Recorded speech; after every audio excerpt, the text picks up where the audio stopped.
Bonjour à toutes et à tous, bienvenue dans cette nouvelle série où on va parler direction artistique.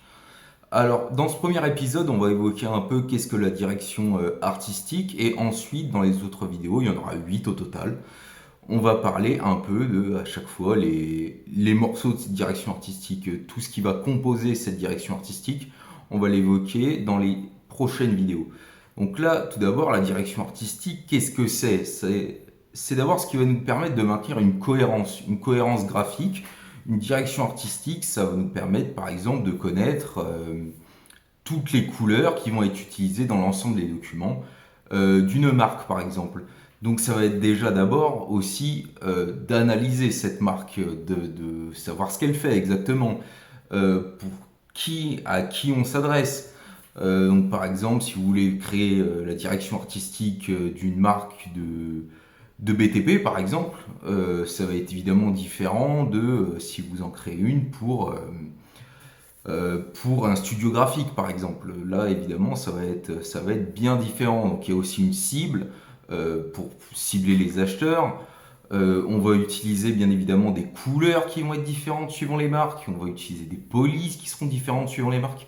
Donc énormément de choses à penser, à réfléchir. Donc tout ça, ça se travaille évidemment, ça se travaille, ça s'apprend, hein, établir une direction artistique. Donc vous allez d'abord passer peut-être sur papier, vous allez regarder, vous allez prendre éclairer une couleur, des feutres, etc.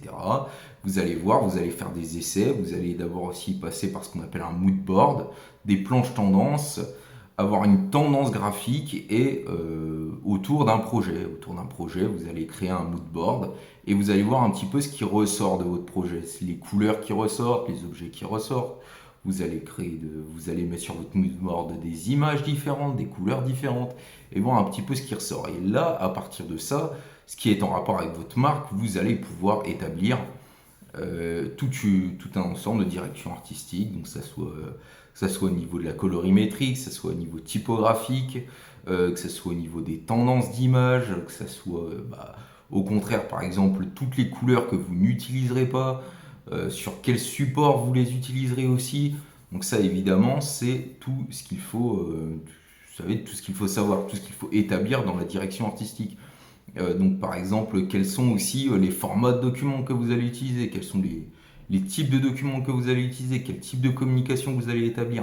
Donc, par exemple, si vous utilisez des enveloppes, ça va être quel type d'enveloppe. Vous allez pouvoir faire des maquettes aussi. Donc sur cette enveloppe, par exemple, où est-ce que vous mettez le logo de la marque, où est-ce que vous le positionnez, quel texte vous mettez, est-ce que vous avez un slogan.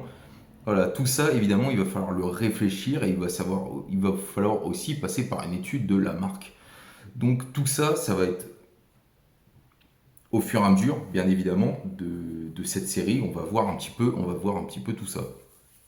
Et le prochain épisode, il sera consacré à l'étude de la marque en question, suivant la direction. C'est ça qui va permettre de créer une direction artistique. Donc vous, évidemment, donc si par exemple vous êtes graphiste et que vous souhaitez créer votre direction artistique bien à vous, ça va être à vous de faire une étude autour de ce domaine-là, autour du domaine graphique. Ce qui se fait, par exemple, vous allez pouvoir faire un benchmark, par exemple. Vous allez pouvoir un peu comparer ce qui se fait ici et là et reprendre peut-être des codes typographiques, des codes colorimétriques issus d'autres marques ou les adapter, les modifier. Donc là, évidemment, il s'agit pas de copier tout bêtement les autres marques, etc. Là, il va falloir vraiment faire une étude, voir l'impact que cela peut avoir. Donc évidemment, ça va prendre plusieurs vidéos. Donc si vous voulez pouvoir suivre l'ensemble de cette série, évidemment, je vous conseille de vous abonner dès maintenant et de liker, de commenter, de partager si ça vous a plu et si vous pensez que ça pourra aider d'autres personnes que vous connaissez. Voilà, je vous remercie en tout cas d'avoir suivi cet épisode et je vous attends bien évidemment dans l'épisode numéro 2 de cette série. Voilà, ciao!